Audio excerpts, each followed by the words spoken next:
Welcome back to English from A to Z and to this week's deep dive. We are tackling a feeling that, well, I think almost everyone shares when they first start saving or investing. It's that feeling that the progress, it just feels invisible. You feel like you're constantly, fighting gravity, like pushing this really heavy financial rock uphill.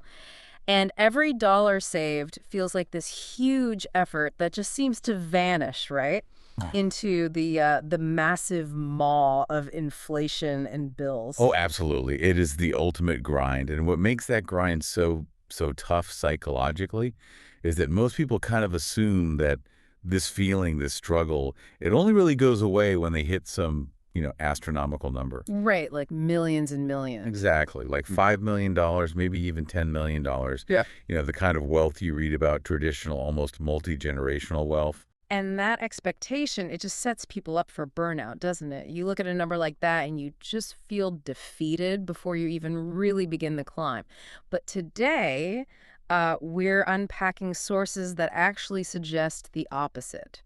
We've found data that seems to define a specific and frankly much lower net worth level where that heavy lift stops, where the daily financial anxiety eases up quite dramatically, actually, and your money starts feeling, well, for lack of a better word, automatic. Yeah, that's the mission today. We want to try and define those exact financial milestones, the points where your money genuinely starts working harder than you do. Now, we're not defining automatic wealth as, being set for life and living off yachts. No, not quite that level. Not quite. Instead, we define it as reaching the point where that constant stress, the financial chasing, the trading of your time, just for absolute necessity, where that finally eases up. Okay, let's unpack this then. What's the fundamental thing? The non-negotiable mechanism that makes this whole shift possible, that turns the struggle into something more like a downhill coast. It is, and it really always will be, compounding.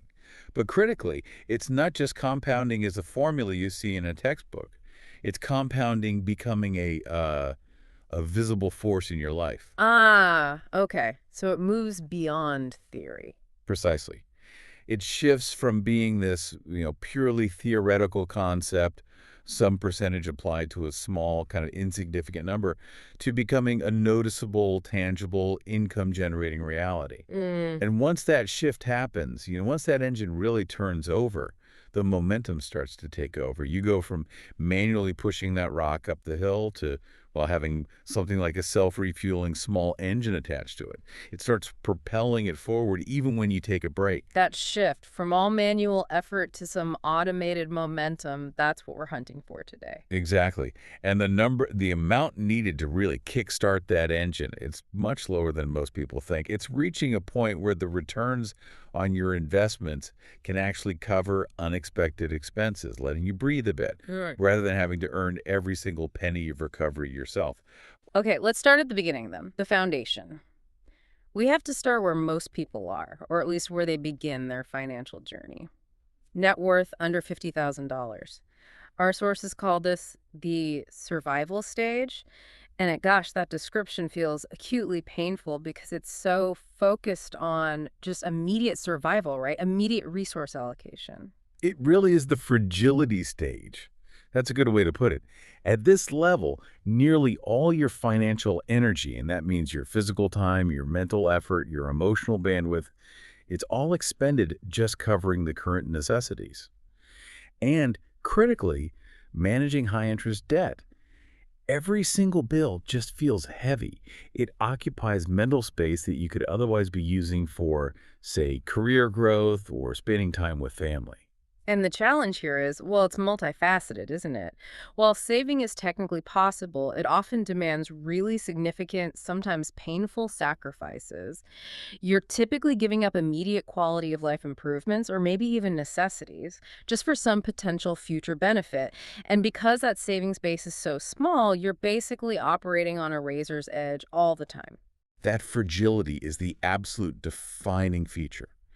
One study we looked at, it noted that for people in this bracket, just a $1,000 unexpected expense, it's often That's catastrophic. $1,000. Just 1,000. It doesn't just stop your progress, it often forces you right back into high-interest credit card debt.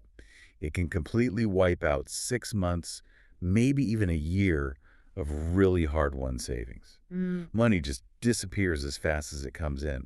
You haven't yet reached escape velocity, you see, because the forces pulling you down, things like interest payments and basic living costs, are still stronger than your savings engine. So strategically, what's the focus here? If you find yourself in that survival stage, how do you even start building that foundation? Where do you put your energy? The goal in this stage, it has to be pure stability and damage mitigation. First, building that initial emergency fund.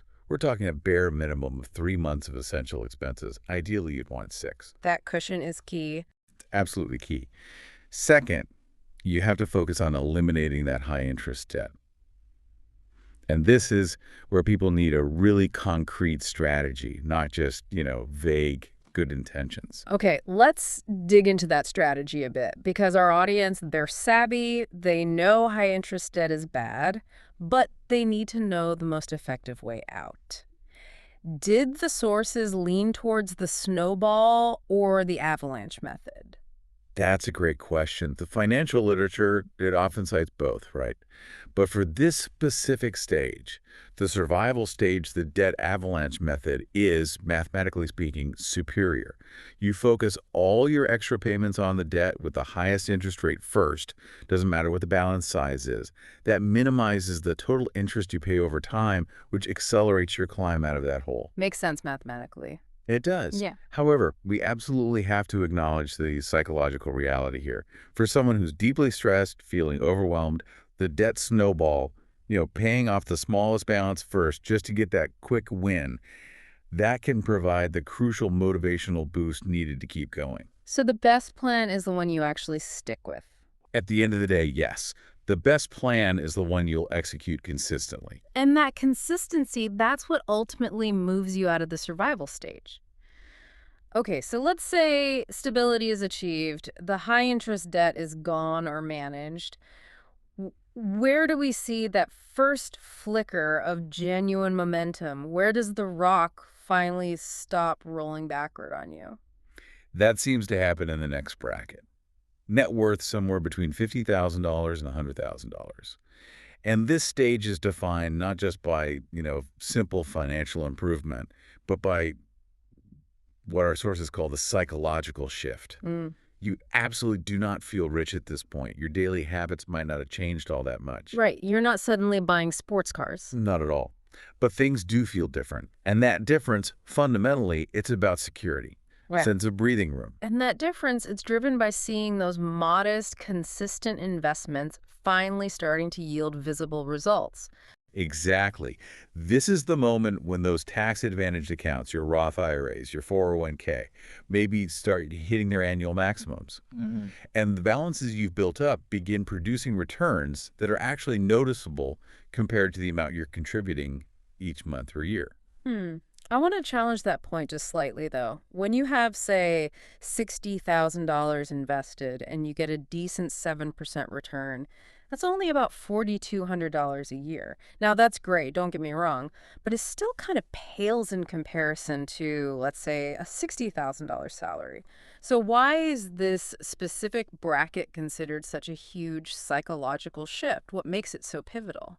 What's fascinating here is it's not really the sheer monetary value, the absolute dollar amount that matters most at this stage. It's the shift in reliance. Reliance. How so? Well, that $4,200, maybe it's only enough to cover your annual car insurance and, I don't know, your streaming subscriptions. But it feels monumental because it represents income generated entirely passively, without you lifting a finger. It is proof. Ah, the proof of concept. Precisely. For the very first time, you have undeniable evidence that your money can earn money, completely independent of your time and labor. You've officially moved from relying 100% on your paycheck on trading your hours for dollars to having what we might call a second silent income source. It validates all those years of sacrifice and discipline, and it encourages massive consistency going forward. The machine is built. You just need to keep feeding it fuel. You've escaped that dreadful feeling that you're just one paycheck away from disaster. Okay, that makes a lot of sense. The psychological belief is powerful. So that shift gives you belief. But now I move to the true turning point. The place where the sources say compounding stops being merely motivational and starts feeling, well, meaningful.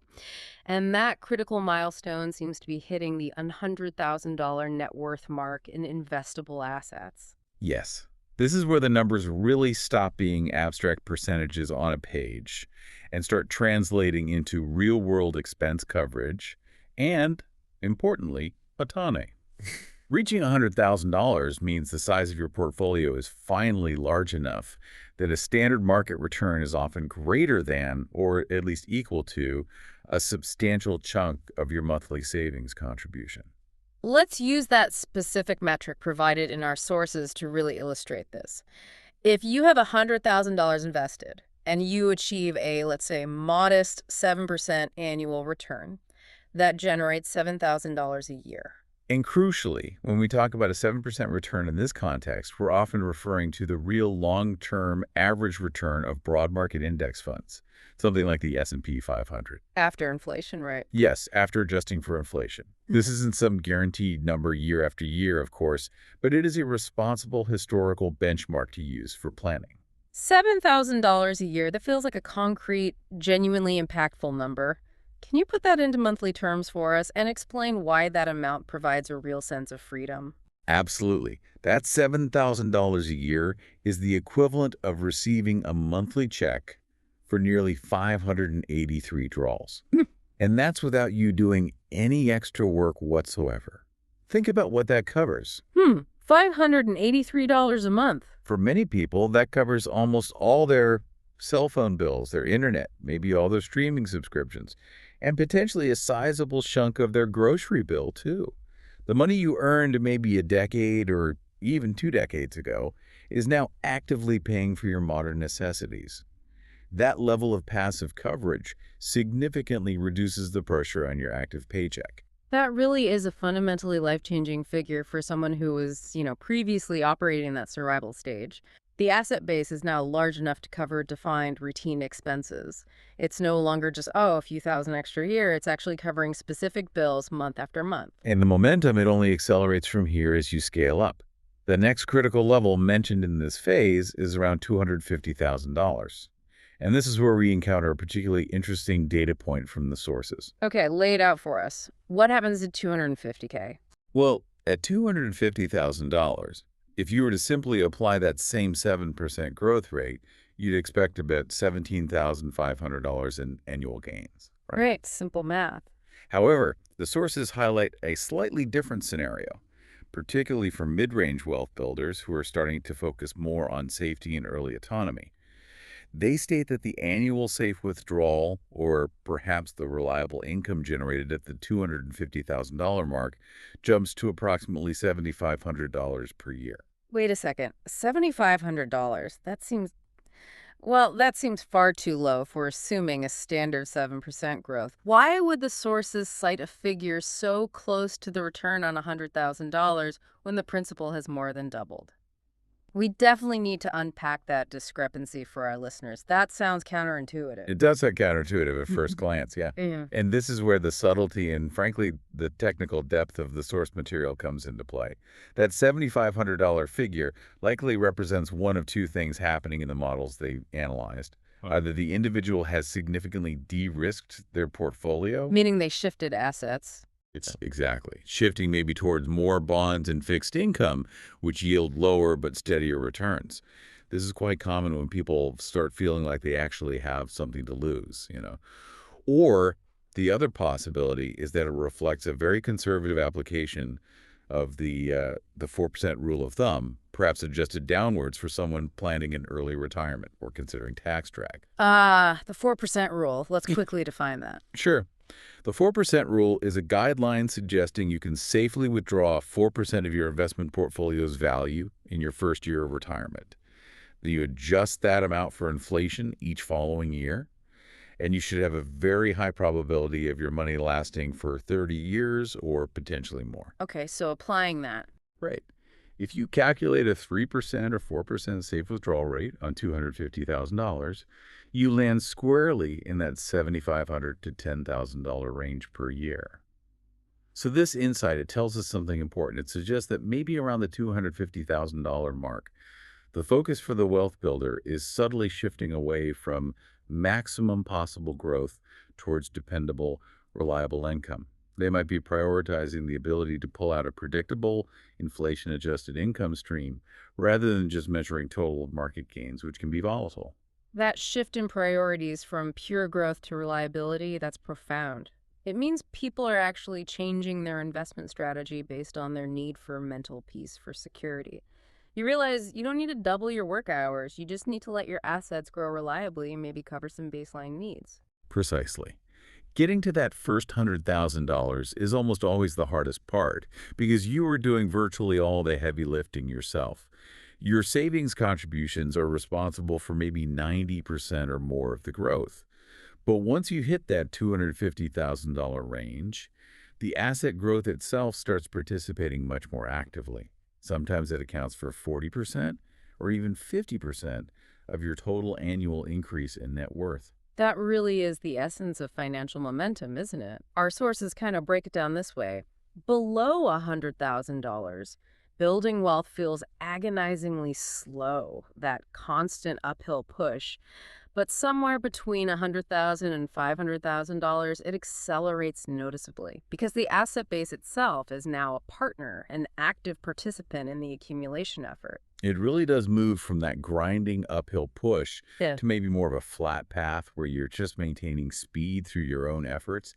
And then slowly but surely you start feeling a slight downward slope helping you along. The engine's been proven, it works, and now it's just starting to operate at a higher capacity. Here's where it gets really interesting, though, because the next major threshold we identified is where that momentum truly seems to take over and provides a sense of, well, concrete, measurable autonomy. Yes, the level where wealth really starts to feel automatic, where that constant nagging anxiety about day-to-day expenses tends to dissipate almost entirely. That generally happens somewhere between $500,000 and $1 million in investable net worth. This is the range where the income from your assets begins to meaningfully replace your working income. Okay, let's focus on that $500,000 threshold specifically first. If we go back to assuming that sort of baseline 7% return on the assets, what does that yield annually? Right. If we stick to that modest 7% annual return for illustration, $500,000 produces $35,000 a year. Now think about that figure, $35,000 in the context of national stability. Our sources point out something striking. $35,000 is actually very close to the median individual income in the U.S. Wow, that is profound data right there. It shows that your investments alone at that level are generating the income equivalent of a full-time job for the average person.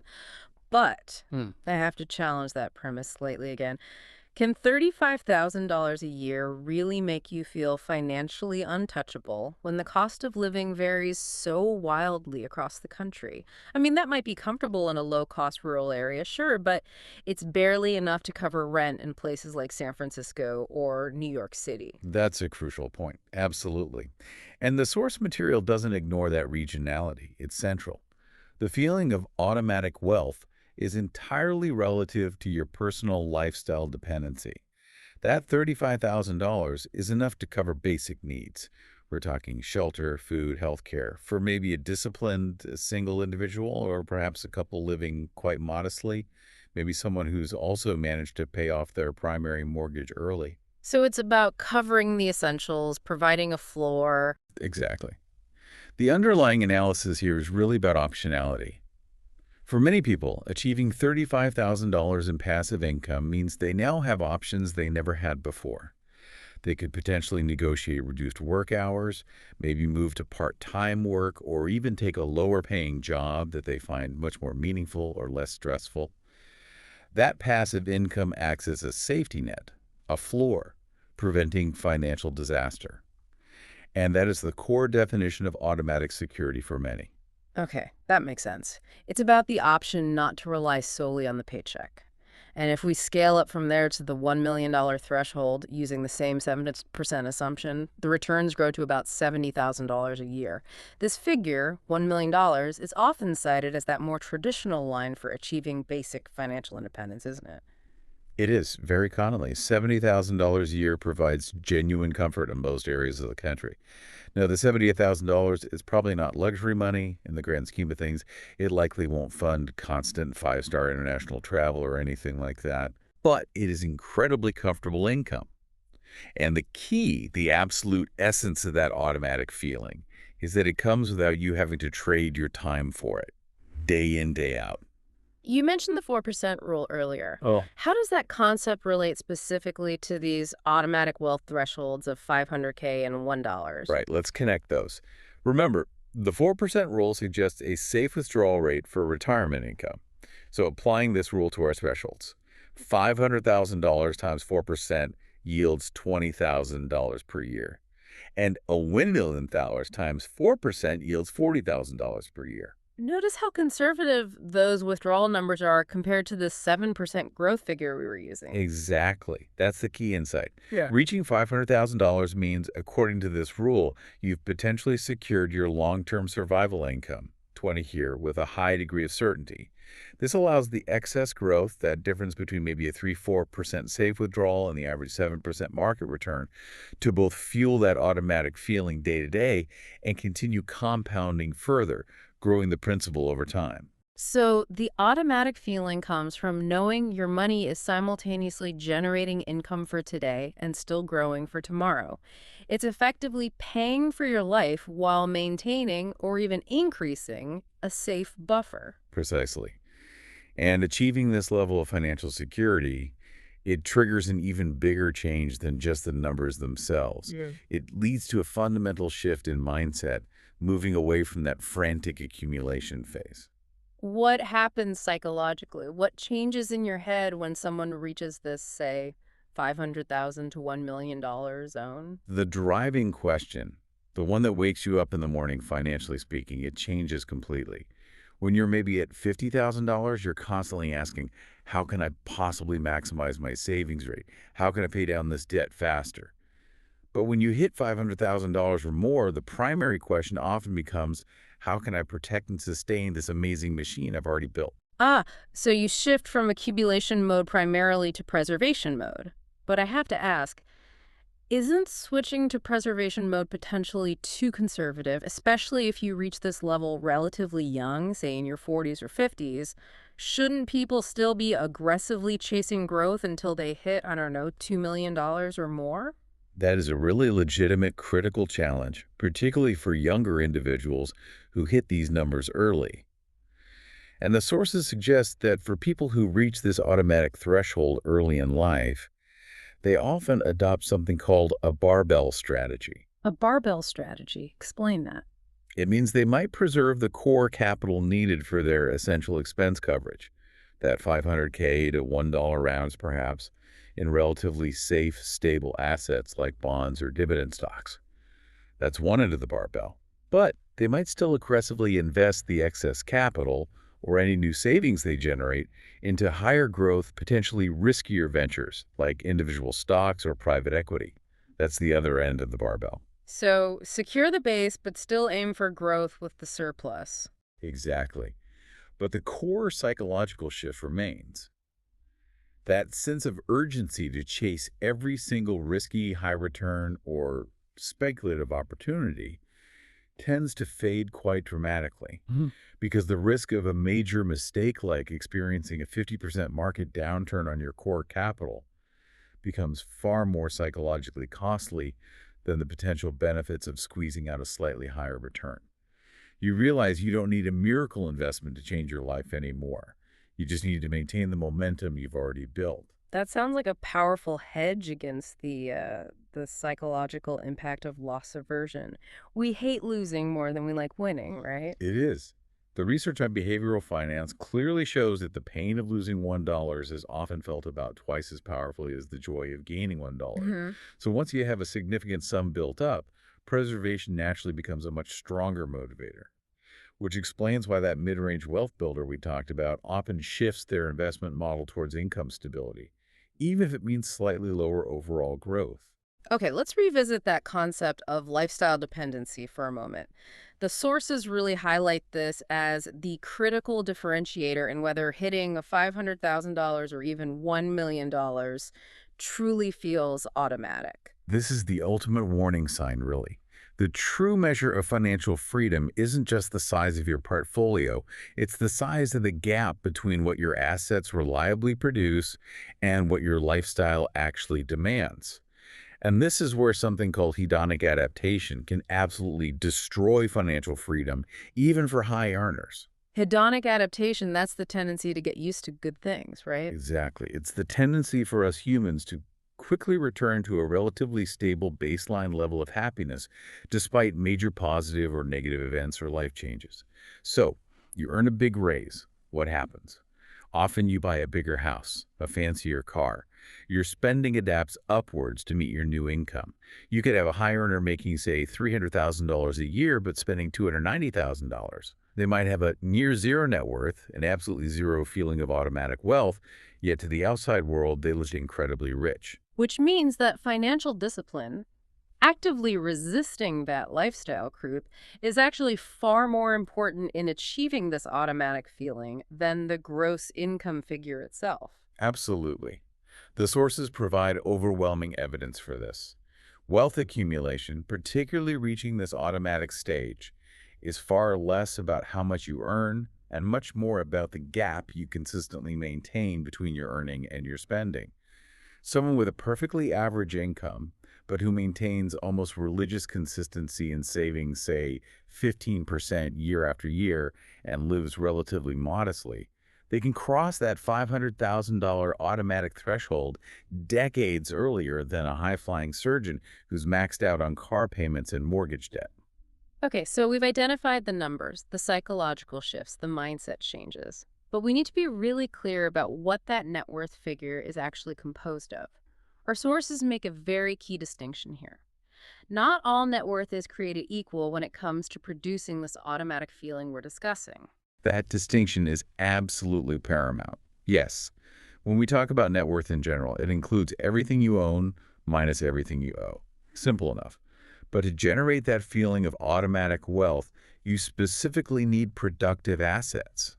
So while having a fully paid off house significantly increases your stability, and it definitely counts towards your overall net worth. That doesn't pay the bills. Exactly. A primary residence generally does not generate cash flow. It's more like a stored asset. It reduces your monthly expenses because you don't have a mortgage payment, which is huge, but it doesn't actively create income itself. So if the goal is true automaticity, that feeling of passive income rolling in, what defines the actual engine of momentum? What asset categories must the majority of that, say, $500,000, be invested in? Right. True financial momentum, the kind that feels automatic, it comes from assets that consistently produce cash flow or experience rapidly compounding growth without requiring your direct labor day to day. This is primarily the domain of investment vehicles, things like broad market stocks, often held via low-cost index funds like an S&P 500 tracker or a total market fund like VTSAX. Okay, stocks. What else? Corporate bonds, perhaps real estate investment trusts REITs, which allow you to invest in large-scale real estate passively. Or, of course, direct ownership of income-producing assets like rental properties or even profitable small businesses that can run largely without your daily input. Those are the things generating the cash. Yes, these are the income streams that show up whether you're working or not. They are the essential components generating that reliable $35,000 to $70,000 a year we talked about, the income that makes the wealth truly feel automatic. Let's expand on that real estate distinction just a bit more because it's a big one for many people's net worth. If I have $400,000 equity in the house I live in, that's a huge part of my net worth statement. How is that fundamentally different from having $400,000 equity in a rental property I own? The fundamental difference comes down to cash flow and something called the cap rate, the capitalization rate, which measures The property's income relative to its value. Your primary residence, the house you live in, it actually costs you money every single month, right? Yeah. You have property taxes, maintenance, insurance, maybe HOA fees. Always some. It's always something. A rental property, on the other hand, if it's managed properly, should bring in more rent than the total cost of its mortgage, maintenance, taxes, and management fees. Yeah. It creates positive cash flow. That positive flow is what feeds the automatic engine. So $400,000 of equity tied up in a rental portfolio could potentially generate, say, $1,000 to $1,500 a month in passive income after expenses. That same $400,000 equity in your primary residence, it simply reduces your housing consumption costs. It doesn't generate spendable income to pay for your groceries or utilities. Uh-huh. So achieving that automatic threshold depends almost entirely on having a critical mass of these income-generating assets in your portfolio. Okay, that distinction is crystal clear. So, knowing we need these productive income-generating assets, how do we actually get there? How do we cross over efficiently from that struggle zone into the automatic zone? The sources seem to outline three pillars. Simple concepts, perhaps, but often difficult to maintain consistently. Yes, the three pillars are fundamentally earn, save, and invest, and they have to work together consistently, like a well-oiled gearbox. Let's break down the earn component first. It seems obvious you need income, but what nuance did the sources add here? On the earnings side, the sources really emphasize the importance of creating a large and, more importantly, consistent gap between what you make and what you spend. This gap, this surplus, is the raw fuel for your wealth engine. It's not just about earning more. It's about controlling spending relative to earnings. They also stress actively increasing your earning potential over time through things like skills stacking, negotiating salary increases effectively, and developing higher value skills relevant to the market. Without that positive spread, that consistent surplus, you simply cannot build momentum no matter how aggressively you might try to invest the small amounts you manage to save. Got it. Pillar 2, save. This seems to be where consistency truly beats any kind of complexity. We've mentioned that 10 to 15% savings rate figure. Why that specific range? What's the significance? The research consistently suggests that saving around 15% of your gross income year in and year out is roughly the mathematical tipping point required to achieve traditional financial independence within a typical 40-year career span. And the key word there is consistency. It is infinitely more important than trying to achieve perfection or timing your savings based on market conditions. You don't need to reinvent the savings wheel. You just need to automate that 15% contribution, essentially paying yourself first, straight into your designated investment accounts before you even have a chance to spend it. Simple but powerful. And finally, pillar 3, invest. This is the component that turns that saved money into the compounding momentum we're aiming for. And the absolute key here, echoed throughout the sources, is time in the market, not trying to time the market. The sources are incredibly clear on this. The sheer power of exponential growth makes your early investments dramatically more valuable than later ones. That's why starting early, even with small amounts, is so critical. And strategically, we must utilize tax-advantaged accounts whenever possible. Things like 401ks, IRAs, and health savings accounts, HSAs, if available, to maximize the long-term growth rate by deferring or minimizing the drag from taxes. Let's return to that powerful specific example you mentioned earlier, just to drive home the point about consistency for our listeners, the path to potentially reaching that $1 million threshold. Yes, absolutely.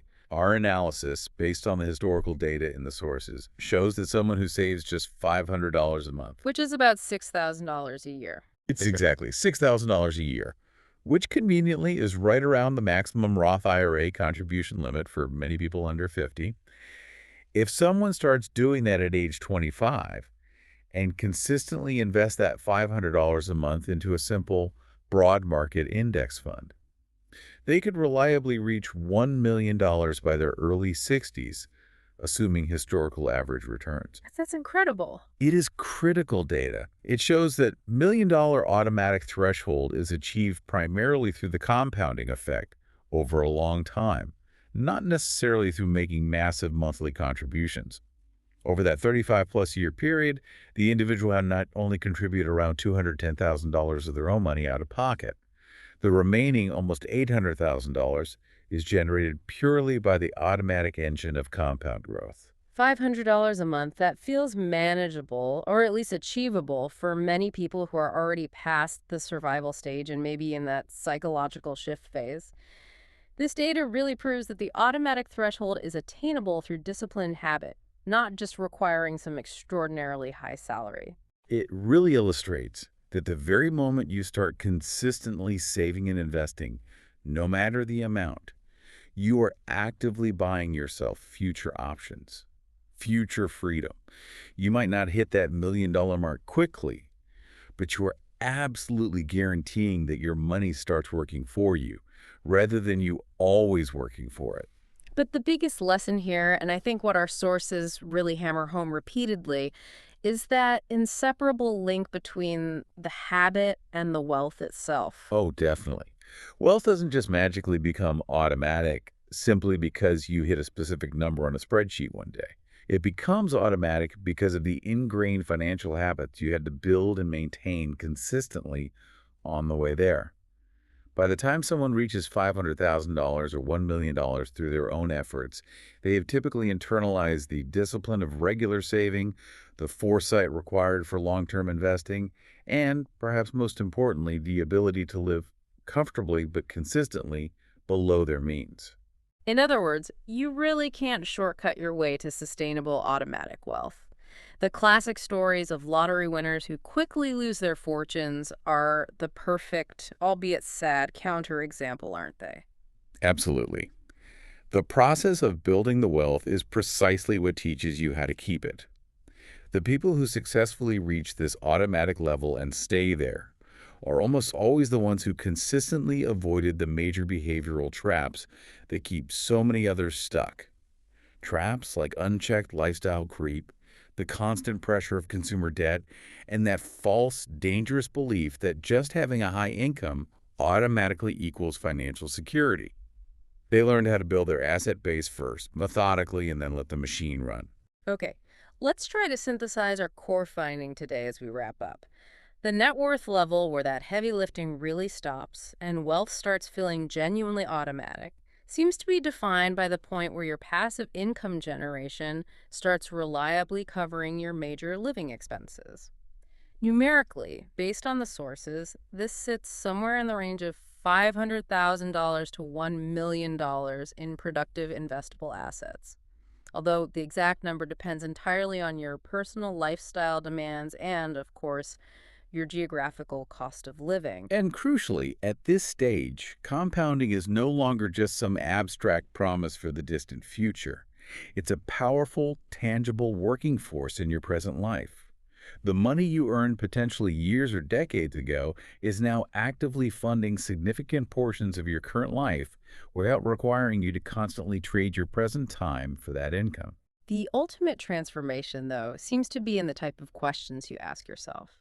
You're no longer asking, how do I possibly survive this month? Or how am I going to cover all these bills? The questions shift entirely to something like, how do I best preserve the autonomy and security I've worked so hard to build? And maybe, what's the smartest way to continue growing this financial machine while carefully mitigating unnecessary risk? So what does this all mean at the end of the day? It means reaching that automatic wealth threshold buys you the ultimate non-monetary asset, freedom, real freedom.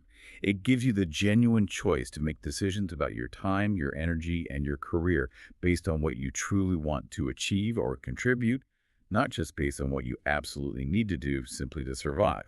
And that really is the ultimate takeaway, isn't it? Reaching the automatic stage doesn't necessarily mean you just stop working entirely and sit on a beach. Many people, as the sources note, continue working well past the $1 million mark, often because they genuinely enjoy the purpose, the challenge, or the social connection their work provides. But the difference is absolutely profound. Work becomes optional. You get to choose the projects that excite you, maybe take on jobs that give you a deep sense of meaning, or perhaps start businesses you actually enjoy building and running. without the constant underlying financial pressure. The stress of absolute reliance on that next paycheck just evaporates. And that choice, the choice of when and why you dedicate your precious time and energy, knowing you've mastered the discipline required to maintain your financial floor, that is the true essence of real wealth. The work becomes optional, and that fundamental mental shift is arguably the final and perhaps biggest milestone, far more significant than any specific dollar figure itself.